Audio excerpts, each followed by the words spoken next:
Dr. Thambi Durai ji, please no cross talk. Nothing is going on record. You please take your seat. You please take your seat. Dr. Thambi Durai ji, please take your seat. Please take. Both of you, please take your seat. Don't speak like this. Please. Dr. Sudhanshu Trivedi ji, please. आप बोले. माननीय सभापति महोदय, आज इस पुराने वक्त की आखिरी रात में खड़े होकर इस नए वक्त के आगाज की नई सुबह के दिन मैं प्रधानमंत्री श्री नरेंद्र मोदी जी, हमारे अल्पसंख्यक मामलों के मंत्री किरण रिजिजू जी का मैं बहुत इस्तकबाल करता हूं। जब वक्त के ऊपर हम बात कर रहे हैं, वक्त की रुखसती का वक्त आ गया है और नई वक्त की नई सुबह होने का वक्त आ गया है। अगर हमें इस पे बात करनी है तो मुझे चार दृष्टि से बात करनी पड़ेगी। एक, इस बिल के तकनीकी प्रावधान जिस पे बहुत सारे लोग बहुत कुछ बोल चुके हैं। दूसरा है वक्त की अवधारणा। तीसरी है वक्त की राजनीति। और चौथा है वक्त की राजनीति के नाम पर होने वाली वह सांप्रदायिक बनाम सेकुलर की राजनीति।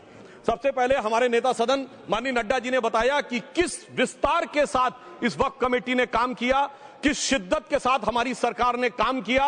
और चाहे वक्त कमेटी के जेपीसी के चेयरमैन हमारे उस सदन के सदस्य जगदम्बिका पाल जी रहे हो, हमारे मंत्री जी रहे हो, सबने जिस शिद्दत से काम किया है, तो उनके लिए मैं माननीय प्रधानमंत्री जी अपनी सरकार की तरफ से कहना चाहता हूं कि उन्होंने एक इबादत के भाव से काम किया है।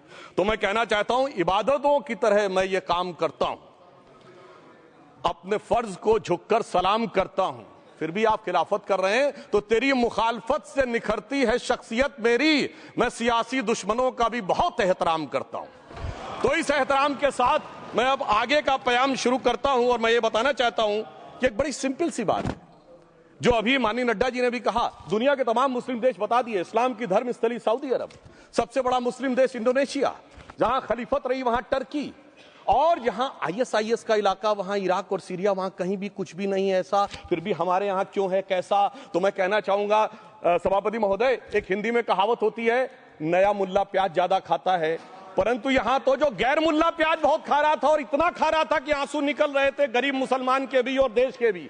इसलिए मैं कहना चाहता हूं सभापति महोदय, अगर छोड़ दीजिए भारत की बात करिए, तो क्या ऐसी कोई शक्ति सिखों के पास है, ईसाइयों के पास है, यहूदियों के पास है, पारसियों के पास है? नहीं है। छोड़ दीजिए, इस्लाम के अंदर आइए। अगर इतना भाईचारा है तो ये सुन्नी वक्फ बोर्ड और शिया वक्फ बोर्ड अलग क्यों है मेरे भाई? जमीन पे एक दूसरे पे एतबार नहीं है, सिर्फ सियासत के लिए साथ में आने की बात है। ये भी जरा सोचने की बात है। और जो अकलियतों में भी अकलियत है, आगा खानी है, बाकी है, जो बोहरा है, उनकी तो कोई गिनती नहीं है। हमारी सरकार ने पहली बार मुस्लिम समाज के अंदर भी ईमानदारी से सबको समान प्रतिनिधित्व देते हुए एक नई सुबह के नए वक्त का आगाज किया है। इसके लिए मैं सरकार को बधाई देना चाहता हूं। और सिर्फ ऐसा ही नहीं है, मुस्लिम समाज के अनेक लोग इस प्रकार के नियमों से बहुत प्रभावित हुए और बहुत प्रताड़ित हुए, जिसके अनेक उदाहरण बहुत लोगों ने बताए होंगे। मोहम्मडन एजुकेशन सोसाइटी कोल्हापुर का केस है, ईदगाह मैदान हुबली का केस है, जिसपर सुप्रीम कोर्ट ने साफ साफ उसको हुबली धारवाड़ म्युनिसिपल कॉर्पोरेशन को वापस कर दिया। अनीसा अयाशा वर्सेस तमिलनाडु वक्फ बोर्ड का केस है, तेलंगाना स्टेट वर्सेस मोहम्मद मुजफ्फर का केस है, हिमाचल प्रदेश वक्फ बोर्ड वर्सेस ख्वाजा खलीलुल्लाह का केस है, और सभापति महोदय ताजमहल पर भी दावा कर दिया गया। अब तो मैं पूछना चाहता हूं, और सुप्रीम कोर्ट ने अपने जजमेंट में कहा कि भाई शाहजहां के जमाने का लिखा फरमान लेके आइए, तब हम मानेंगे कि इस पे कोई दावा है या नहीं। आप सोचिए कि अगर ये वक्त का कानून इसी ढंग से चला होता तो क्या होता। अभी हमारे जॉन ब्रिटास जी और मनोज झा जी ने बहुत सारी बातें बोली थी, एक प्यास की बात बोली थी, उन्होंने उड़ीसा के ग्राहम स्टोन्स का जिक्र किया था, तो उसमें तो कांग्रेस की सरकार सीबीआई की इंक्वायरी नहीं कर पाई थी। मगर जब ताजमहल का उल्लेख आता है सभापति महोदय, तो एक प्यास मुझे याद आ जाती है। जब शाहजहां जेल में था और दूर से उस ताजमहल को देखता था और उसे सिर्फ एक सुराही पानी मिलता था, और उसने औरंगजेब से कहा एक सुराही पानी और भिजवा दो, तो जानते उसने मना कर दिया। तो दुखी होकर शाहजहां ने फारसी में लिखा, ए पिसर तू अजब मुसलमानी, जे पिदरे जिंदा आप तरसानी, आफरीन हिंदुआन सदबार, जे देहंद पिदरावा मुर्दा देवम आप। मतलब तू कैसा मुसलमान है जो जिंदा बाप को पानी के लिए तरसा रहा है? तुझसे तो आफरीन 100 बार उन हिंदुओं को है जो पितृपक्ष में मरे हुए बाप को भी पानी देते हैं। और सभापति महोदय, मैं बताना चाहता हूं कि ये हमने ईमानदारी से मुस्लिम समाज के कल्याण के लिए बात की है, क्योंकि एक तरफ खड़ा हुआ है ईमानदार मुसलमान जो शराफत के साथ ईमान को गले से लगाए हुए हैं, और दूसरी तरफ कुछ चंद सरमाएदार हैं जो उस अमानत में खयानत करके शरारत के साथ उसके झंडा बरदार बनना चाहते हैं। तो यह मुकाबला किसके बीच में है? यह शराफत अली और शरारत खान के बीच में मुकाबला है। हमारी सरकार शराफत अली के साथ खड़ी है, हमारी गरीब मुस्लिम के साथ खड़ी है। ये गरीबों गुर्बत वाले गुर्बत अली और सरमाएदारे वाले गाजी खान के बीच का इलाका है। मगर मैं कहना चाहता हूं महोदय, एक बात मैं बहुत स्पष्ट रूप से कहना चाहूंगा, इन जरूरतमंद मुसलमानों की लड़ाई के लिए मैं कह सकता हूं कि ये गरीब मुसलमानों के दिल की कसक और कट्टरपंथी वोट के ठेकेदारों के मन की ठसक के बीच में हमारी सरकार ने उस कसक का साथ दिया है, जिसके लिए मैं मानता हूं गरीब और पसमानदा मुसलमान निश्चित रूप से उनका आभारी होगा। हां, मगर जब इसकी बात आती तो भी माननीय खड़गे जी भी बोल रहे थे, माननीय संजय सिंह जी भी बोल रहे थे, मनोज झा जी भी बोल रहे थे कि साहब आपके यहां वो कितने पुजारी हैं और कितने किस वर्ग के पुजारी हैं। तो मैं उनको बताना चाहता हूं, केवल अकेले जूना अखाड़े ने पिछले साल 71 SC ST लोगों को महामंडलेश्वर बनाया। अरे आपको हमारे सदन में बैठे हुए बाल योगी उमेश नाथ जी नहीं दिखते? वैसे तो कहा जाता है जात ना पूछो साधु की, मगर मैं बताना चाहता हूं विश्व हिंदू परिषद के 50,000 से अधिक पुजारी ट्राइबल्स में जो शेड्यूल कास्ट है जो काम कर रहे हैं। मगर मैं हद अदब से पूछना चाहता हूं, बताइए मुल्ला मौलवी मुफ्ती मुकर्रम बारी हाफिज में से कितने पसमंदा हैं? उसमें कितने जुलाहा अंसारी घोसी बताइए मिरासी कितने हैं? बाकी छोड़िए, पसंदला बोर्ड में है क्या? अरे वक्फ बोर्ड में है क्या? इसीलिए मैं कहता हूं खुद मियां फजीहत दूसरों को नसीहत। अगर ईमानदारी से बात करनी है तो उस पर आगे। मगर मैं एक बात और कहना चाहूंगा कि हमारी जो सरकार ने नाम दिया है, इसको उम्मीद नाम दिया है, और यह उम्मीद है किसके लिए? उस ईमानदार मुसलमान के लिए और देश के हर खास व आम के लिए यह उम्मीद है। मगर सभापति महोदय, कुछ लोग वो हैं जो उम्मा का ख्वाब पाले हुए थे। उम्मा शायद हमारे बहुत से लोग समझते हो ना समझते हो, पूरी एक एंटायर जो इस्लामिक खलीफत और राज होता है उसको उम्मा कहते हैं। उम्मीद वालों को तो उम्मीद की नई रोशनी दिख रही है, उम्मा वालों की उम्मीद पे पानी फिर रहा है। तो ये उम्मीद और उम्मा के बीच का भी मामला है। परंतु मैं ये भी कहना चाहूंगा सभापति महोदय, इसके बाद सिर्फ ऐसा ही नहीं था, प्रॉपर्टीज के ऊपर, तमाम सरकारी प्रॉपर्टीज पे जिसमें बहुत डिटेल में हमारे साथी लोग गए, मैंने डिटेल में नहीं जाना चाहता। भोपाल का विषय है, हैदराबाद का विषय है, मुंबई का है, लखनऊ का है, पटना का है, बहुत प्रकार से है। माननीय लालू प्रसाद यादव जी का विषय जब बताया गया था तो बहुत ज्यादा हमारे मनोज झा जी बोल रहे थे, तो अब मैं उसके डिटेल में नहीं जाना चाहता हूं। सबने वो वीडियो देखा है। बस एक लाइन में उनके लिए कहना चाहूंगा, वो कुछ भी बोल रहे हैं, जिसे कहते हैं बिगड़ी बात बने नहीं, लाख करो किनकोए, रहीमन बिगड़े दूध को मथे न माखन होए। अब जो बोलना था वो बोल चुके, सबके सामने वो आ चुका।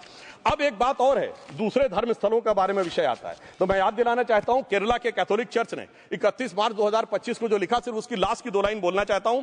We request the central government to get the amendment bill passed as early as possible so that the tears of thousands of suffering people in the place like Munambam can be wiped out only by a legal amendment that can provide a permanent solution to their suffering. We urge all the MPs from opposition party to support the bill so that the historic legislation can become unanimous. मगर सभापति महोदय, ये अल्पसंख्यकों की बात करने वाले जब अल्पसंख्यक की बात आती तराजू पे तौलते हैं, किसका वेट ज्यादा है, किसकी धमक ज्यादा है, किसकी खनक ज्यादा है, फिर तय करते हैं कि माइनॉरिटी के साथ आना है, किस माइनॉरिटी के साथ नहीं आना है। और मैं एक और बात कहना चाहता हूं, तमिलनाडु के तिरुपति मंदिर की बात आई, यमुनानगर में गुरुद्वारे की बात आई, केरल में क्रिश्चियन कम्युनिटी की जमीन की बात आई। बहुत सारे लोग प्लेसेस ऑफ वर्शिप के एक्ट की बात करते हैं, तो as per places of worship act Tamil Nadu का मंदिर का तो स्टेटस नहीं चेंज हो सकता भाई। 15 अगस्त 47 के बाद किसी प्लेस ऑफ वर्शिप का स्टेटस नहीं चेंज हो सकता, तो वक्फ बोर्ड को क्लेम फॉरफिट कर देना चाहिए, because it is in contrast to the places of worship act. परंतु अब सुनिए, यही गुरुद्वारे के बारे में भी होना चाहिए। मगर सभापति महोदय, चाहे वक्फ बोर्ड का एक्ट हो, चाहे प्लेसेस ऑफ वर्शिप एक्ट हो, एक ही को फायदा होना है, जिसे कहावत में कहते हैं खरबूजा छुरी पर गिरे या छुरी खरबूजे पे गिरे, आखिर में कटना भगवे रंग के खरबूजे को ही होता है। अब मैं यह भी बताना चाहता हूं कि इन संपत्तियों के द्वारा जो कुछ हुआ, उन्होंने इतनी चीजों को लिया है, इतनी चीजों को लिया है। एक पुराना उर्दू का शेर है कि मिटे नामियों के निशान कैसे कैसे, और ये जमीन खा गई आसमां कैसे कैसे। इस जमीन ने कैसे कैसे लोगों को अपने में समा लिया, इसकी तमाम तारीख गवाह है। अगर मैं इसमें बहुत डिटेल में जाऊंगा तो सदन का बहुत सारा वक्त जाएगा, परंतु मैं एक बात ये कहना चाहता हूं कि जब इतना ज्यादा आगे बढ़ गया तो फिर कोर्ट ने आगे इंटरवेंशन करना शुरू किया। मैं डिटेल में नहीं जाना चाहता हूं। अभी कार्तिकेय शर्मा जी ने बहुतों ने बोला सैयद फैसल का case versus union of government, Allahabad high court के केस को कहा, मगर Bashir versus state of West Bengal case में उन्होंने बहुत क्लियर कट कहा है कि waqf is not a religious denomination in accordance with Article 26 of the Constitution, so the matter relating to the restricting the economic, financial, political and other sectoral activities that may be associated with religious practice under Article 25(2)(a) of the Constitution can be regulated by the state. तो मुझे लगता है अब इसके बाद कोई किंतु परंतु का स्कोप नहीं रह जाना चाहिए। परंतु उसके बाद भी सभापति महोदय जो कानून को न माने, जो कहे संविधान को नहीं मानेंगे, और जो ये कहे कि साहब अदालत के आदेश को भी नहीं मानेंगे, तो फिर इसका मतलब उसके मन में तो एक ऐसी बादशाही आ गई है। इसके लिए मुझे सभापति महोदय वो पुरानी वाली फिल्म अगर लोगों को याद हो तो मुगले आजम का वो सीन याद आता है कि जब अकबर ने अनारकली को कैद कर लिया तो सलीम कहता है जब्त मैं करूं जिसकी की जमीन वीरान हो गई है, जब्त वो न करे जिनके सिर्फ शौक के बाद चाहत को ठेस पहुंची है। ये जिल्ले इलाही की बादशाही नहीं बल्कि खुदाई है। मैं कहना चाहता हूं जो संविधान को न माने, कानून का न माने, इसका मतलब वो अपनी खुदाई में जी रहा है। तो ये वो लोग हैं। और वैसे मैं सभापति महोदय खुदाई से आजकल बहुत से लोगों को डर लगता है, क्योंकि जहां जहां खुदा है वहां वहां भगवान है, जहां जहां खुदा है वहां वहां भगवान है। बाकी आप सब बहुत बुद्धिमान हैं। अब मैं ये भी बात कहना चाहता हूं, और वैसे आखिर में उस अनारकली को कैद से छुड़ाने के लिए सलीम का एक हिंदू साथी दुर्जन सिंह ही आया था। मैं कह सकता हूं कि वक्फ की इस मुकद्दस जमीन को अगर कैद करके रखा है तो उन चंद लोगों ने जिनके दिमाग आज भी उन चीजों में भरे हुए हैं कि कोई समझता हम तो किसी जमाने में हुक्मरान वक्त थे, कोई कहता हुजूर नवाब थे, कोई कहता बादशाह आलमगीर थे, कोई कहता है बादशाह गाजी जिंदा पीर थे। तो नदीमुल हक साहब ने जो बोला था ना, किसी के बाप का हिंदुस्तान थोड़ी है, बिल्कुल मैं कहना चाहता हूं जिन्होंने इस देश के लिए खून बहाया उनके बाप का हिंदुस्तान है, उस गरीब मुस्लिम कारीगर के बाप का हिंदुस्तान है। पर जो ये कहते हैं कि आगरे का लाल किला किसके बाप ने बनवाया, आगरे का किला किसके बाप ने बनवाया, दिल्ली का किला किसके बाप ने बनवाया, हैदराबाद का चार मीनार किसके बाप ने बनवाया, उसके बाप का यह हिंदुस्तान नहीं है। और उसके बाद भी जो आप करना चाहते हैं, अगर इस रास्ते में आप कांटे बिछाना चाहते हैं तो उनके लिए एक लाइन कहना चाहता हूं सभापति महोदय, तेरी तमन्ना है पर हम खार न बोने देंगे, खार कांटों को कहते हैं, तेरी तमन्ना है पर हम खार न बोने देंगे, तुझे हम राह की दीवार न होने देंगे, तू सबको रौंद कर आगे जो निकलना चाहे हम तेरी इतनी भी रफ्तार न होने देंगे। और इसीलिए हमारी सरकार ने इस विषय के ऊपर एक सही और सटीक प्रयोग करने का प्रयास किया है। मैं दूसरी बात यह भी बताना चाहता हूं, हमारे डीएमके के तिरुचि शिवाजी ने अनायास अकारण यह बात बोली थी कि उस समय जब जिन्ना का उल्लेख करते हुए उन्होंने कहा कि पार्टीशन के समय, तो मैं उनके सुलभ संज्ञान के लिए बता देता हूं, 1946 की कॉन्स्टिट्यूएंट असेंबली में मद्रास प्रेसिडेंसी में 30 आउट ऑफ 30 सीट जो थी वो मुस्लिम लीग ने जीती थी विद 95% ऑफ वोट्स, और एक भी मुस्लिम वहां के बाद बाहर नहीं गया। इसलिए मैं ईमानदारी से कहना चाहता हूं, फैक्ट को समझिए। और जो मद्रास प्रेसिडेंसी के मुस्लिम लीग के अध्यक्ष थे और पीजे पोकर साहब बहादुर और मोहम्मद इस्माइल, वही बाद में इंडियन यूनियन मुस्लिम लीग के अध्यक्ष बने, और उन्होंने 28 अगस्त 1947 को सेपरेट इलेक्टोरेट मांगे, जो कोई जाके कॉन्स्टिट्यूएंट असेंबली की डिबेट में पार्लियामेंट किया। आप वेबसाइट पे पेज नंबर 270 पे जाके पढ़ लीजिएगा। सरदार पटेल ने बड़े गुस्से में इस बात को कहा, अब जो हो गया सो हो गया, एक रात में दिल नहीं बदल गया, मगर अब देश के लिए कैसे आगे बढ़ना है उसके लिए ईमानदारी से आगे आओ। और खैर मैं अंबेडकर जी और पटेल जी के बहुत सारे वो कोट कर सकता हूं, सारी बातों को छोड़िए, मगर अफसोस की बात यह है सर कि अभी मनोज झा जी ने बोला था हम में से कोई शक है, कोई हूण है और ये करिए। अरे भैया जमाने चले गए, अब जेनेटिक सीक्वेंसिंग का जमाना आ गया है। और जेनेटिक सीक्वेंसिंग ने क्या प्रूव किया है, दुनिया के सबसे बड़े मुस्लिम देश इंडोनेशिया के राष्ट्रपति आए थे और राष्ट्रपति भवन में उन्होंने डिनर के दौरान कहा कि few weeks back I got my genetic sequencing done and I was told that I am an Indian GDN. अरे साहब कहां गुलामी की मानसिकता में पड़े हुए हैं सभापति महोदय। और यहां गुलामी की मानसिकता इस कदर पैबस्त है लोगों के दिमागों में, किसी सदन के एक सदस्य यहां विराजमान है, वो उस समय महाराणा सांगा का उल्लेख कर दिए मैं ईमानदारी से कहता हूं, एक भी इंडियन सोर्स में इसका उल्लेख नहीं है, सारे के सारे फॉरेनर्स और लुटेरों के सोर्स में उल्लेख है। इसीलिए मैं कहता हूं, ये गुलामी के जिन्होंने गुलाम बनाया उनके सोर्सेस पे यकीन ना करिए। और वैसे थोड़ा सा आउट ऑफ कॉन्टेक्स्ट हो तो ये भी बोल दूं, हमारे सदन के बहुत सदस्यों को नहीं पता होगा, अलेक्जेंडर के आक्रमण का किसी भारतीय सोर्स में कोई उल्लेख नहीं है, पोरस नाम के किसी राजा का उल्लेख नहीं है, सिर्फ और सिर्फ ग्रीक में है। इसलिए गुलामी की मानसिकता से बाहर निकलिए, तब इन चीजों को आप सही ढंग से समझने में सफल होंगे। मेरा अब यह भी अनुरोध अपने सदस्यों के साथ है। वक्त की अवधारणा के बारे में बहुत कुछ बोला जा चुका है कि ओरिजिनली कहां से आया, पर मैं इतना कहना चाहूंगा, सबसे पहले वक्त का उल्लेख आता है जब ससनिड एम्पायर को खलीफा उमर ने कैप्चर किया, तो आज का जो सदन इराक है उसके इलाके को उन्होंने वक्त डिक्लेयर किया और वो स्टेट के द्वारा कंट्रोल होता था। स्टेट के बारे में माननीय नड्डा जी ने अभी बताया कि बड़े बड़े देशों में किस ढंग से होता था। सर सैयद अहमद खान ने भी वक्फ को मूल इस्लाम का हिस्सा न मानते हुए इसके लिए मुजार शब्द कहा है, जो शरिया के अंतर्गत आता है, और इसी के लिए उन्होंने फतवा आलमगीरी को भी कोट किया था। और इसीलिए 1894 की जो प्रिवी काउंसिल का जजमेंट जो आया था वो वक्फ अल औलाद के खिलाफ आया था। मगर सभापति महोदय, 1906 में कलकत्ता कांग्रेस अधिवेशन में कांग्रेस ने प्रस्ताव पारित किया कि प्रिवी काउंसिल के जजमेंट में कुछ गलती है, इसे बदलना चाहिए, क्योंकि 1904 में जिन्ना कांग्रेस को ज्वाइन कर चुके थे।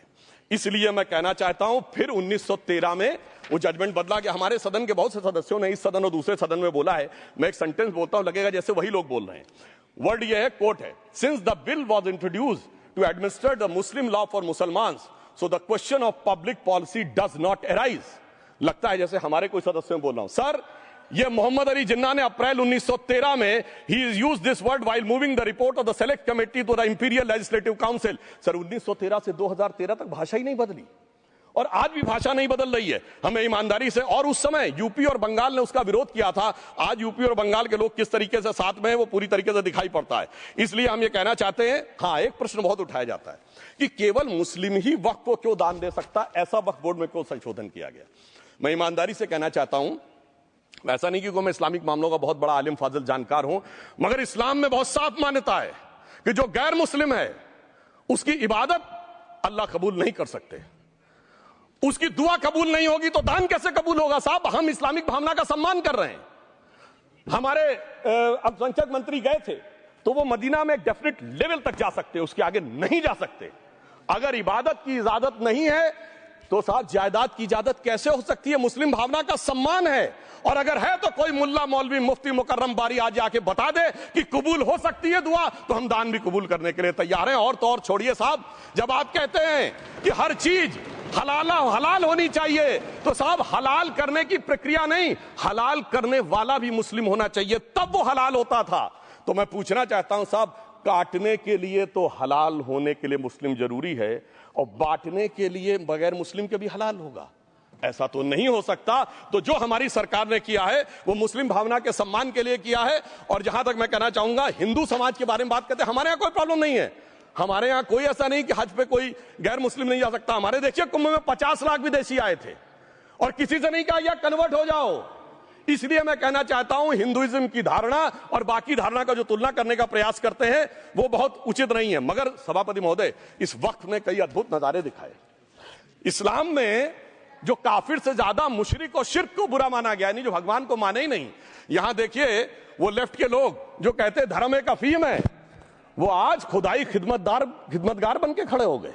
सोचिए कैसा बदलाव आया है। और सर, मुझे एक और चीज नजर आती है, एक पुराना गीत था, वक्त ने किया क्या हसी सितम। तो आज मैं कहना चाहूंगा, वक्त ने किया क्या हसी सितम कि मुस्लिम लीग और शिवसेना मिलके हो गए हम। और मैं कहना चाहता हूं, ये मुस्लिम लीग वो है जिसने सेपरेट इलेक्टोरेट की मांग की थी, और इस शिवसेना के उबाटा के हमारे इस सदन के एक सदस्य हैं। और सर, हमारे साथ मुरली जी बैठे हैं, मुरली देवड़ा जी ने मुझे याद दिलाया, उन्होंने मिलिंद देवड़ा जी ने याद दिलाया, उन्होंने कहा एक जमाने में उन्होंने कहा था मुस्लिमों की नागरिकता छीन लेनी चाहिए। इसीलिए मैं कह रहा हूं, वक्त ने किया क्या हसी सितम, ये दोनों मिलके हो गए हम। और मैं इसके बाद एक टेक्निकल बात कहना चाहता हूं। जब इन्होंने टाइम ड्यूरेशन हटा दिया था और बैक में पीछे जा सकते थे, तो मैं पूछना चाहता हूं सर कि जब ब्रिटिश हुकूमत आई तो उसने तो मुगलों सारी हुकूमत ले ली थी, तो उनका मालिकाना हक कैसे हुआ। सर, 1707 के बाद तो इस्लामी हुकूमत दिल्ली से खत्म हो गई थी। एक आखिरी मुगल बादशाह शाह आलम के लिए तो बोला जाता था, सल्तनते शाह आलम दे लाल किले ते पालम, यानी आज का IGI एयरपोर्ट। तो साहब उसके बाद ये गुजरात के सूरत से लेकर लखनऊ तक उनका मालिकाना हक निकलने कहां से लगा? अरे भाई, जब दिल्ली को कैप्चर किया था अंग्रेजों ने तो सारी जमीन अंग्रेजों की थी। तो जब मैं अपने कांग्रेस के मित्रों से पूछना चाहता हूं, ये जब गवर्नमेंट ऑफ इंडिया एक्ट में पावर डीड ट्रांसफर की थी तो पढ़े नहीं थे क्या? या खोखले कागज पर साइन कर लिए थे? या कागज सही था, आप खोखला करने की बात है? मैं पूछना चाहता हूं, जब 250 साल तक वो हुकूमत ही नहीं रही तो उस हुकूमत के फरमान की लेजिटिमेसी कैसे हो सकती है? यह मैं कानूनविदों के लिए भी एक फूड फॉर थॉट रखने की बात करता हूं। और दूसरी बात मैं कहना चाहता हूं, ये किन हुकूमतों की बात कर रहे हैं सभापति महोदय? अगर सूरत नगर निगम पे दावा है मुगल के जमाने का और तमिलनाडु के मंदिर पर अरकाट के नवाब का, सभापति महोदय, ये वो हुकूमतें थी जो जजिया लगाती थी, ये वो हुकूमतें थी जो जिम्मी का कॉन्सेप्ट रखती थी, ये वो हुकूमतें थी जो गाजी की बात करती थी। क्या भारत के संविधान में उन हुकूमतों के फरमान को सही मान्यता देना सही है?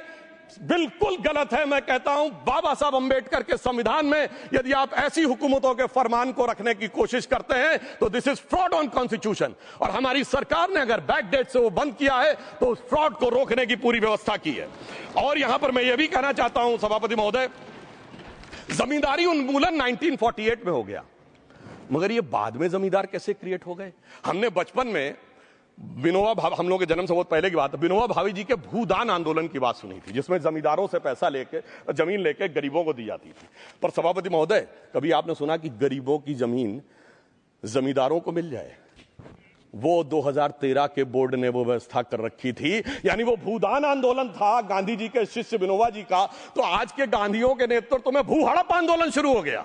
अगर वो भूदान आंदोलन था तो ये भू हड़प आंदोलन था। इसलिए मैं एक और बात भी कहना चाहूंगा सभापति महोदय कि जिन हुकूमतों के फरमान की बात की जाती है, एक और फैक्ट है, इसको कोई अन्यथा न ले, जितने मुस्लिम बादशाह अलाउद्दीन खिलजी के बाद उन्होंने बगदाद की खलीफा का खुतबा पढ़ा है।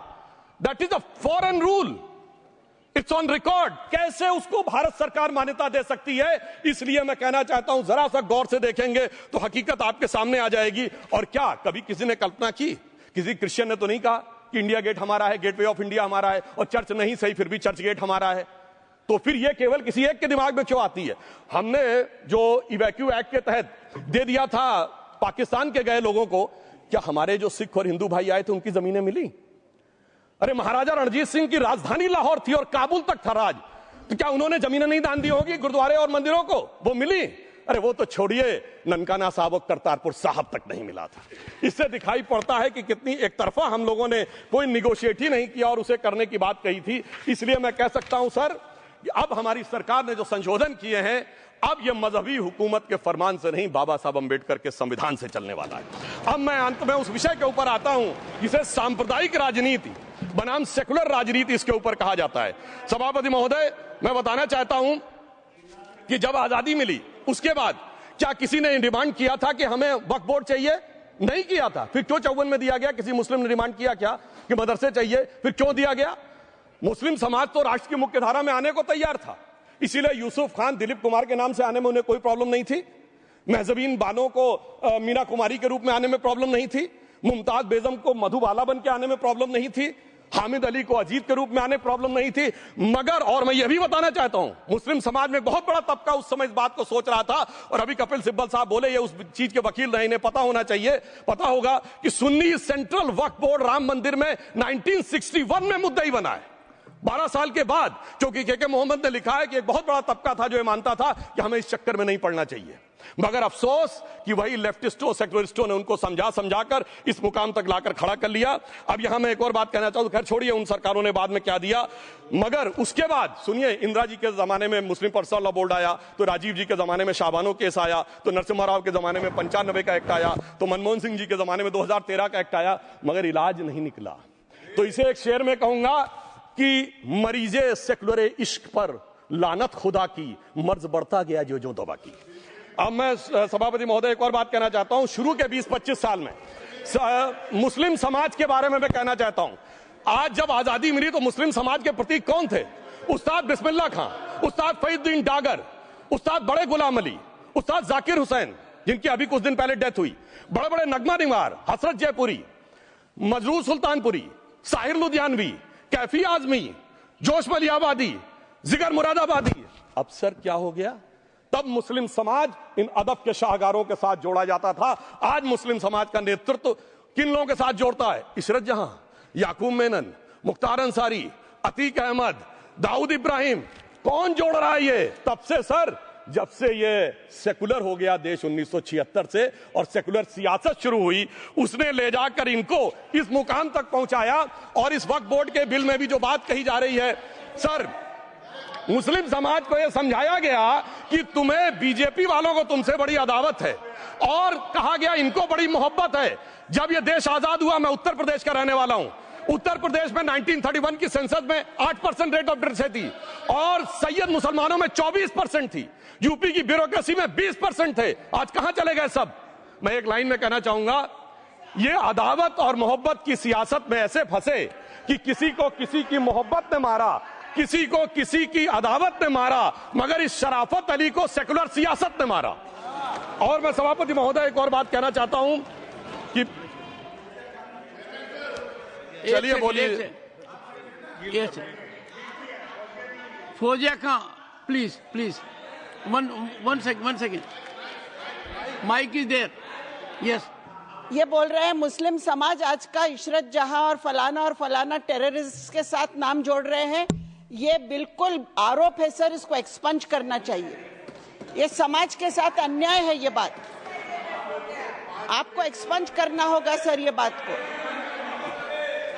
एक honourable member, if you would carefully go through what Sudhanshu has said, I am sure you will appreciate his spirit. Just think for a moment. He has not cast any aspersions. Sudhanshu, go ahead. मैं जवाब दूंगा और उसके बाद ये हमारा सदन माने ना माने, जो देख रहे होंगे उनके लिए कहना चाहता हूं sir, doctor APJ Abdul Kalam. One second. काहे परेशान? Vaiko ji, honourable member, Vaiko ji, oh my God, Vaiko ji,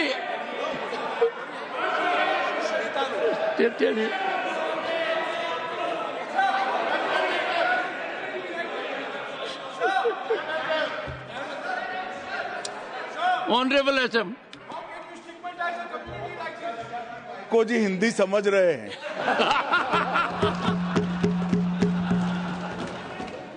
One second. Fauziya Khan, one second. First, I think. One second. Sir क्या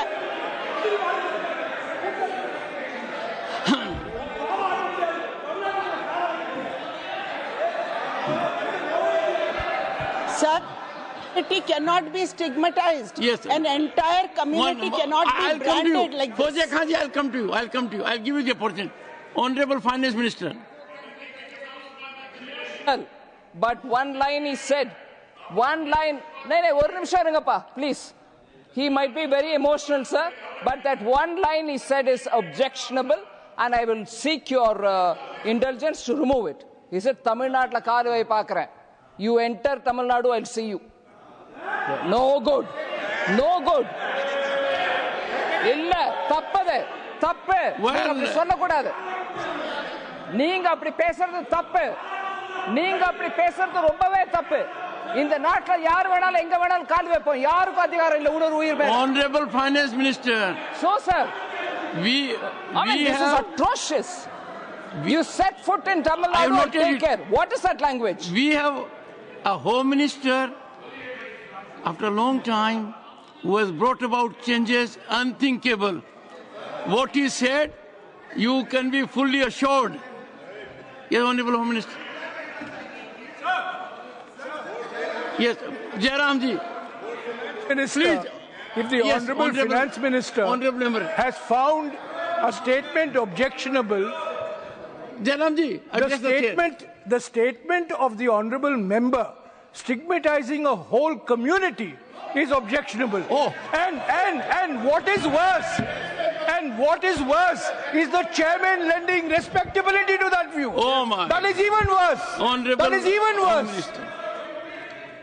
मान्यवर सुधांशु जी ने मुसलमानों के लिए कुछ नहीं किया है, इंडिया अलायंस के लिए किया है। अब मैं एक एक कर कर बता देता हूं। अरे सुनो ना भाई, आप सुनो तो। अरे दिग्विजय सिंह सुनिए, मैं खड़ा हूं ना अपने पैर पर। मान्यवर सुधांशु जी ने कहा इशरत जहान, यही एनसीपी पार्टी ने इशरत जहान के घर पर जाकर रुपयों का इनाम भी दिया था और उसको शहीद बताया था। दूसरा कहा अतीक अहमद किस पार्टी से थे? इंडिया अलायंस की।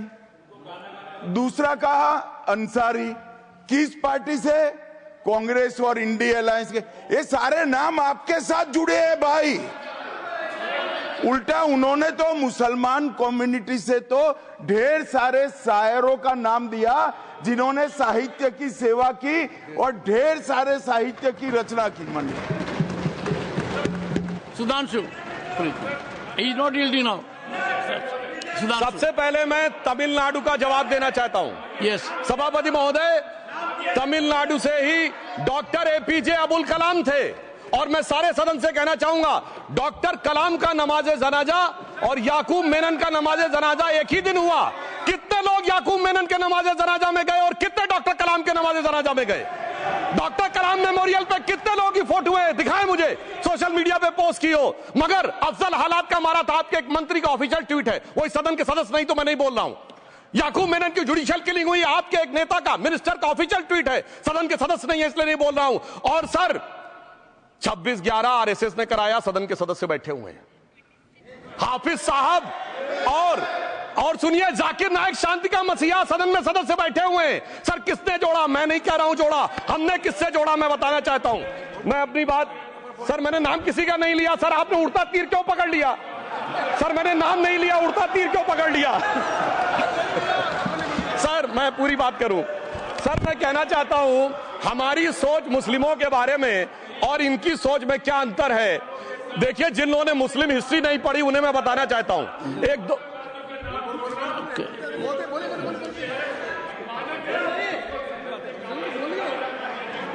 सभापति महोदय, मैं थोड़ा उन लोगों को इस्लामिक हिस्ट्री के बारे में बताना चाहता हूं। Honourable Digvijay Singh, please, no I'll give a chance. I'll give.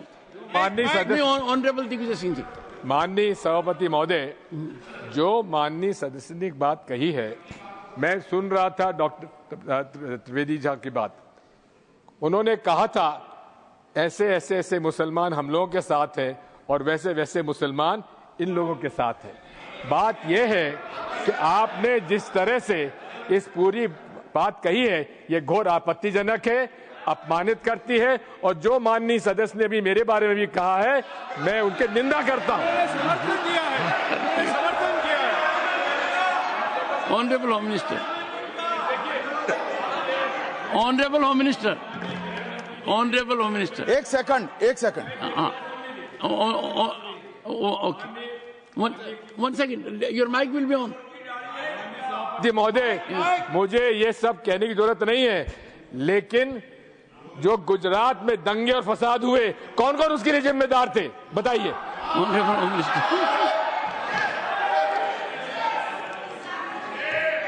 मान्यवर, मैं ध्यान से बारीकी से पूरे संवाद को सुन रहा हूं। माननीय सदस्य सुधांशु जी ने दिग्विजय सिंह का नाम नहीं दिया। अब वो खड़े होकर कहे मेरे बारे में कहा, इससे साबित हो गए। और अभी भी मौका है, आपने नहीं कहा है कि 26/11 के हमले में आरएसएस का हाथ था, तो अभी खड़े होकर माइक चालू कराकर बुलवा दीजिए। माननीय, और आपत्तिजनक बात है, मैंने ये बात कभी नहीं कही है, ये आप लोगों का प्रचार है। मेरी आपत्ति इस बात की थी कि सभी माननीय सदस्य ने और बात कही है कि अब हमारे तरफ ऐसे ऐसे मुसलमान थे और वैसे वैसे मुसलमान हम लोग की तरफ थे। ये पूरे समाज के साथ, पूरे अल्पसंख्यक समाज के साथ अपमानजनक बात है। और माननीय सभापति महोदय, आप बताइए, माननीय गृह मंत्री जी, आप वहां पर थे, गृह मंत्री थे, जब दंगे हुए थे तो आप लोगों का क्या रोल था, ये जन जाहिर करे, जन जाहिर। होम मिनिस्टर, इनको मेरा हुआ ऐसा है कि मैं ही दिखाई पड़ता हूं। आपकी सुनिए, अब सुनिए ना दिग्विजय सिंह, सुनिए, 1 मिनट सुनिए। दंगे शांत होने के बाद 18 महीने के बाद मैं गृह मंत्री बना, दंगा हुआ तब मैं गृह मंत्री नहीं था। सुधांशु त्रिवेदी संदर्भ में किसी का नाम नहीं लिया। अजीज बर्नी की किताब थी 2611 एंड आरएसएस कॉन्स्पिरेसी, कोई जाके चेक कर ले उसमें कौन कौन कहां था। अब मैं मुसलमानों के बारे में कहना चाहता हूं, मुस्लिम समाज के लिए। बहुत से लोग ऐसे हैं जिनको मुस्लिम समाज की हिस्ट्री नहीं पता है। मैं बताना चाहता हूं, भारत से जब न्यूमेरिक सिस्टम सबसे पहले गया तो अल जहर थे सबसे पहले, जिन्होंने जाके 1793 में जो सूर्य सिद्धांत था उसका अरबी में ट्रांसलेशन हुआ सिंध हिंद। और हम बता रहे हैं हम किस तरह के मुस्लिम को साथ रखते हैं। डॉक्टर कलाम से बड़ा आलिम इस्लाम में साइंसदान नहीं हुआ, और आरिफ मोहम्मद खान साहब जो बिहार के गवर्नर हैं, उनसे बड़ा आलिम फाजिल मुसलमान आज सियासी जमात में तो नहीं होगा, ये मैं दावे के साथ कह सकता हूं। मगर मैं बताना चाहता हूं सर, उसके बाद उन्होंने एक किताब लिखी, एक सर 10th सेंचुरी के मुस्लिम राइटर थे जिन्होंने किताब लिखी, उसका नाम था the compendious book of balancing and completion according to Hindu calculation, जिसको शॉर्ट में अल जब्र कहा गया, और वहां से अलजबरा निकला। और सर उसके बाद अल ख्वारिज्म आया। और सर आज मेरे ख्याल से सदन के बहुत से लोगों को नहीं पता होगा, ये जो एल्गोरिथम वर्ड है ये अल ख्वारिज्म से आया हुआ है। एक जमाने में इस्लाम में बैतुल हिकमत था, यानी वो सबसे बड़ा हिकमत का केंद्र था, जब एक से एक लोग होते थे। बहुतों को नहीं पता होगा कि कोलंबस ने जिस नक्शे के थ्रू दुनिया ट्रेवल किया था वो बनाने वाला भी एक मुस्लिम था, अल इदरीसी। मगर सर एल्गोरिथम आज ऐसा बदला कि एआई के एज में दलगत भावना से ऊपर उठकर औरंगजेब के साथ खड़े हो गए। सर ये एल्गोरिथम किसने बदल दिया, ये मैं बताना चाहता हूं। इस पे थोड़ा सोचने की जरूरत है। इसलिए मैं कहता हूं मुस्लिम पॉलिटिक्स की सोच क्या थी, हमने किन मुसलमानों का साथ दिया है, मैं बताना चाहता हूं सर। वीर अब्दुल हमीद की शहादत की 50वीं वर्षगांठ 2015 में हुई। प्रधानमंत्री मोदी जी ने उनके पूरे परिवार को और उनकी पत्नी को बुला के सम्मानित किया, और इन लोगों ने उस यासीन मलिक को, जिसके ऊपर 3 एयरफोर्स के ऑफिसर्स को हत्या करने का आरोप था, वो प्रधानमंत्री आवास में सर साफ दिखाई पड़ता है कौन किसके साथ खड़ा हुआ है, कौन किस तरह के मुसलमान के साथ खड़ा हुआ है। और सर मैं ये भी कहना चाहता हूं सर, ये सर अपने टर्न पे बोलिए सर, पिछले 30-35 सालों से हुआ खड़ा किया जा रहा है। 1990 में जब राम मंदिर आंदोलन हुआ, कहा गया बीजेपी आएगी उत्तर प्रदेश में खा जाएगी। सर बीजेपी आने के बाद उत्तर प्रदेश में जानते क्या हुआ सर, 22 साल से शिया सुन्नी के बीच में जो दंगे चलते थे और मदे साहबा का जुलूस नहीं निकलता था, शिया समुदाय का मदे साहबा का जुलूस लखनऊ में हमारी सरकार में निकलना शुरू हुआ। और उसके बाद कहा गया केंद्र में भाजपा आएगी तो खा जाएगी। सर अटल जी की सरकार आई, इतनी शानदार स्थिति रही। उसके बाद कहा गया गुजरात में आएगी तो भाजपा खा जाएगी। सर गुजरात का मुसलमान आज सबसे समृद्ध मुसलमान है, सबसे ज्यादा जकात वहां से आता है। उसके बाद कहा गया मोदी जी की सरकार आएगी तो क्या होगा। सर मोदी जी की सरकार आने के बाद हमारे साथियों ने बताया है अल्पसंख्यक समुदाय के 70% लोग हैं जिनको किसी न किसी एक योजना का लाभ जरूर मिला है। और सर फिर कहा गया सीए आएगा तो नागरिकता छिन जाएगी। सर उसके बाद भी आपने सब देखा, और सर हम बचपन में सुनते थे कि राम मंदिर बनने लगेगा तो मिडिल ईस्ट के देश पेट्रोल देना बंद कर देंगे। सर राम मंदिर भी बन रहा है, और भारत मिडिल ईस्ट कॉरिडोर भी बन रहा है, और अबू धाबी में भी मंदिर बन रहा है, और 4 मुस्लिम देशों ने सर्वोच्च नागरिक सम्मान मोदी जी को दिया हुआ है। इसलिए मैं कहना चाहता हूं सर,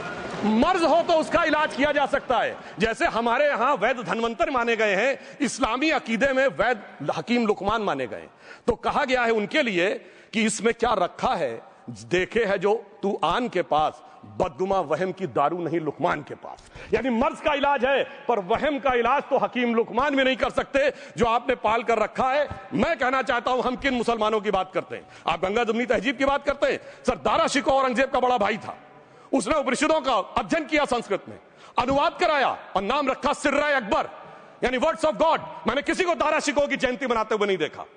मैं पूछना चाहता हूं बेगम बीबी ताज, उनके घर पे जाते किसी ने सुना? सर ये बताइए, आलम शेख इतने बड़े कृष्ण भक्त के कवि, किसी ने सुना उनके घर पे जाते हुए? मलिक मोहम्मद जायसी जिन्होंने पद्मावत लिखा, उत्तर प्रदेश के रहने वाले, उनके घर पे कोई गया? ये बताइए ब्रिगेडियर मोहम्मद उस्मान के घर पे कौन गया? आजमगढ़ में, गाजीपुर के रहने वाले थे, आज तक जाने वालों में नहीं दिखे। और मैं सर बताना चाहता हूं एक और बात सर, एक सैयद इब्राहिम रसखान हुए हैं बहुत बड़े कृष्ण भक्ति के कवि सर, जिन्होंने क्या लिखा, उन्होंने कहा मेरा अगला जन्म हो तो भी मैं कृष्ण भक्ति बनना चाहूंगा, मनुष्य बनूं तो ग्वाल बाले के रूप में और पशु बनूं तो गाय के रूप में। उन्होंने कहा मानुष हो तो वही रसखान बसों ब्रज गोकुल गांव के ग्वारन, जो पशु हो तो कहा बस मेरो चरो नित नंद की धेनु मजारन। सर उन्होंने कहा गायों के बीच में नंद बाबा की गायों में जन्म लेना चाहूंगा, मगर सर आज एक ऐसे नेता आए हैं इस देश में जिनको गायों से बदबू आने लगी है, तो उनके लिए मुझे मेरे मन में भाव आता है सर कि श्री रामचंद्र कह गए सिया से ऐसा कलयुग आएगा, गोपालक श्री यदुवर कुल में एक ऐसा नेता आएगा जिसे बकरे कटने में खुशबू मिलेगी, गौ माता में बदबू पाएगा। रामचंद्र कह गए सिया से कैसा कलयुग आएगा। अब सर मैं एक और बात भी कहना चाहता हूं, हम किनको मानते हैं सर, नजीर अकबराबादी को सुनिए, कृष्ण भक्त के लिए क्या कहा। सर मैं एक बोलना चाहता हूं, बुल्ले शाह ने क्या कहा। बुल्ले शाह ने कहा, अभी होली गुजरी है, उसने कहा था आज होली खेलूंगी मैं कर बिस्मिल्लाह। उन्होंने आगे कहा अलस्तु भी रबिकुम प्रीतम बोले, सब सखियों ने घूंघट खोले, नाम नबी की रतन चढ़ी, सुनिएगा, नाम नबी की रतन चढ़ी और बूंद पड़ी अल्लाह अल्लाह, आज होली खेलूंगी मैं कर बिस्मिल्लाह। तो मैं भी कहता हूं अब बिस्मिल्लाह करिए और उसके बाद हमारे इस सहयोग करिए, इस सकारात्मक उसका, वरना अल्हम्दुलिल्लाह जो हम मुसलमानों के लिए और देश के लिए करना चाहते हैं उसमें हमें सफलता जरूर मिलेगी। अंत में मैं सिर्फ यह कहना चाहता हूं सर, तमाम प्रकार की बातें यहां पर हुई, सकारात्मक और नकारात्मक, मगर अफसोस की बात यह है कि 1913 के वक्फ वाल औलाद से लेके 2013 के वक्फ वाल औलाद तक इनकी फितरत नहीं बढ़ती, क्योंकि सर ये तो पार्टियां ही अल औलाद हैं, तो इनको तो उससे बहुत ज्यादा वो होगी। पर मैं सिर्फ अंत में कहना चाहता हूं सर, अपनी सोच बदलिए। आप जिस कश्ती पे सवार होकर इस दरिया को पार करने की कोशिश कर रहे हैं, पिछले 75 साल में नहीं कर पा रहे हैं, 10-12 साल में बहुत हिचकोले खा रहे हैं, तो कश्ती और रास्ता बदलिए। तो इनके लिए अंत में एक पंक्ति कहते हुए बात समाप्त करना चाहूंगा कि इन्होंने कश्ती भी नहीं बदली, दरिया भी नहीं बदला, पर इन डूबने वालों का जज्बा भी नहीं बदला, पर है शौक के सफर ऐसा, एक उम्र हुई हमने मंजिल भी नहीं पाई, रास्ता भी नहीं बदला। अब अगर नई मंजिल पानी है, नई मंजिल की नई सुबह देखनी है, तो मैं कहना चाहता हूं आइए सबको साथ लेकर चलिए। और एक ऐसा वक्त आया है जब मैं जो हमारे किरण रिजिजू जी ने कहा था कि मैंने शम्मा जलाई है हवाओं के खिलाफ, तो मैं प्रधानमंत्री मोदी जी की तरफ से कहता हूं कि हमें इल्जाम मत दीजिए, बहुत अफसोस होता है, हमें इल्जाम मत दीजिए, बहुत अफसोस होता है। बड़ी तरकीब से कश्ती यहां तक लेके आए हैं और बदल देते हैं हम दरिया की लहरें अपनी हिम्मत से, आंधियों में भी अक्सर चिराग हमने जलाए हैं। धन्यवाद।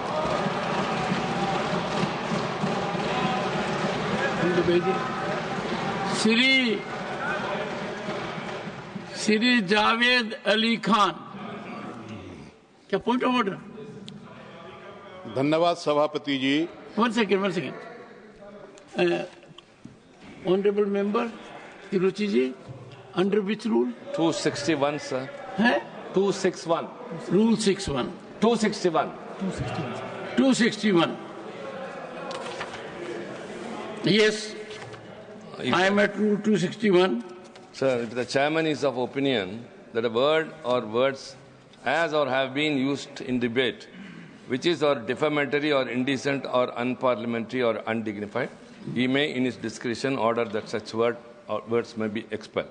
Good. I know the rules. Sir, I was hearing the translation, sir, and he was telling about good intention Muslims and evil intention Muslims. Evil is an unparliamentary word, sir. Kindly explain it.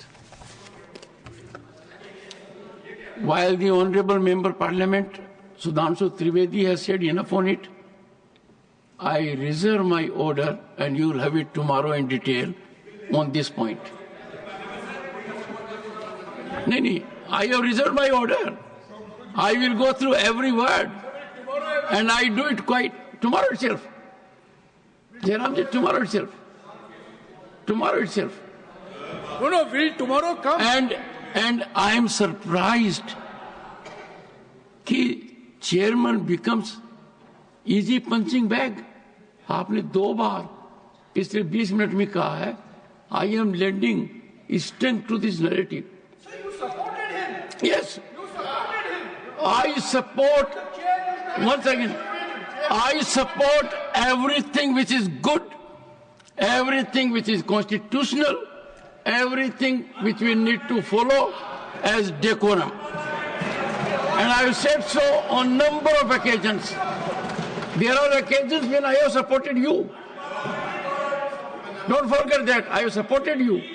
That you are one of those members who regularly attend parliamentary proceedings.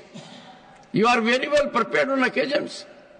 I appreciated your contribution when Disaster Management Act bill was introduced in 2011.